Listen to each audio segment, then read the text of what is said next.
My name is David Geary. I am the Associate Director of Collections at the Library and Museum of the American Philosophical Society in Philadelphia. Part of my job is to oversee the printed materials and the manuscripts of the Society. And of course, one of those really amazing manuscript collections, as well as print collections, is related to the Lewis and Clark expedition. So I pulled some very special material today. And in front of me is the copper plate that was used for the map that was printed in the 1814 report of the Lewis and Clark expedition. This was a map that was made by William Clark in manuscript form. It was one of the most important parts of that report. In fact, if you look at the value of the book in terms of buying it at auction, 85 to 90% of the value of the book when you buy it at auction comes from the map itself. That gives you a general sense of how important this map is. It's also probably the most important map of the first half of the 19th century. It was the first time that we had this full view of the continent, and it just influenced geopolitics, commerce, settlerism. It's a very, very key document. And what's great about the EPS is we have two versions of it. One is on the copper plate for here. So this would have been something that would have been engraved on a copper plate backwards from the manuscript version of the map. So Clark's map was finished in 1810. The report was finished in 1814. But when Clark finished the map, it was copied here in Philadelphia and then engraved. I don't know who has more talent, the person who creates the art or the person who has to tip the art and then etch it onto a copper plate backwards in order to create the positive printing at the end. When the plate was complete, the printer printed roughly somewhere between, I'm not exactly sure, but maybe 1,500 copies of the map. About 2,000 copies of the book were printed, but not all those copies had the map included in it. Well, a plate like this would have been inked. It would have been batted down, and the ink would have gone into the different grooves that are throughout this copper plate created by the engraver, and it would have been put through a press different from what you're probably thinking of as a letterpress that Benjamin Franklin would have done to make his almanacs, for example.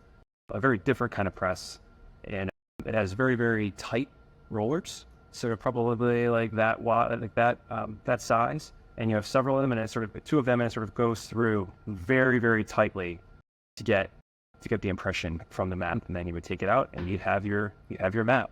And you do that over and over again. The first impression from the plate has the best, most crisp strike. As you go through it, you start to lose that all the grooves start to change after it goes through the press many times with the force of the creation of the edition that you're making. The map is actually one of the key aspects of what the report contained. The scientific material was not in the final report. Really big takeaway from the report was the view of this map. So when you go from the copper plate made by the artisans here in Philadelphia, you have the printed map.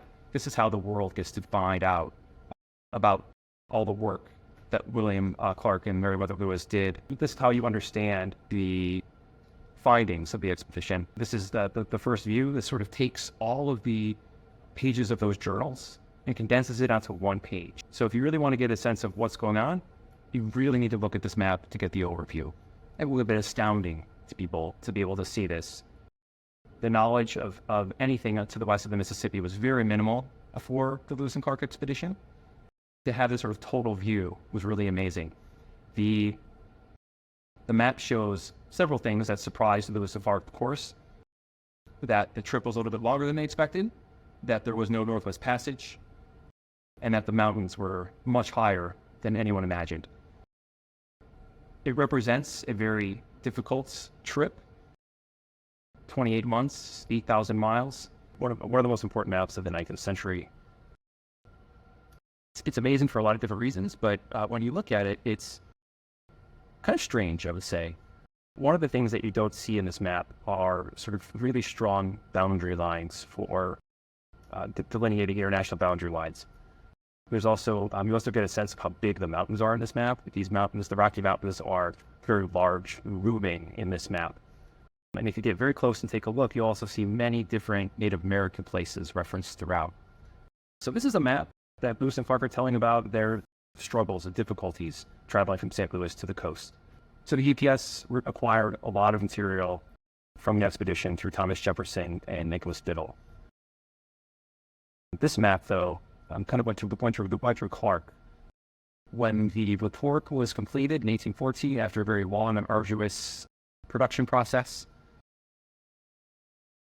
printing company went bankrupt. There were all sorts of legal considerations and concerns about who gets paid for what.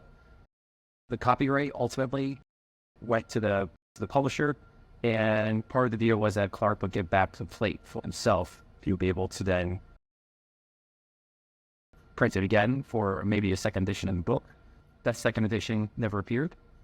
The reason this cover plate is here, as well as other materials related to the Lewis and Clark expedition, I'd say is because of our special relationship with Thomas Jefferson. But Thomas Jefferson was the president of the EPS. At the time, he was president of the United States when he helped organize the expedition. And after the expedition was completed and the report was done, which was a very fraught and long process, those materials were given to the EPS through Thomas Jefferson and through Nicholas Biddle. So after the whole process was done, the material came here. So that's how we ended up getting the copper plate, through those donations that came to the EPS, to Jefferson. The EPS had just created something called the Literary and Historical Committee, and this was a committee that created a historical society inside the EPS. Before, we were a mostly scientific institution. We still were after that, but this committee allowed us to sort of gather different materials. It made us sort of look as, or a magnet, I would say, for Jefferson to give us the materials. We would keep it in perpetuity for the future, and so we could show it to the public and make it available to everyone else in the world.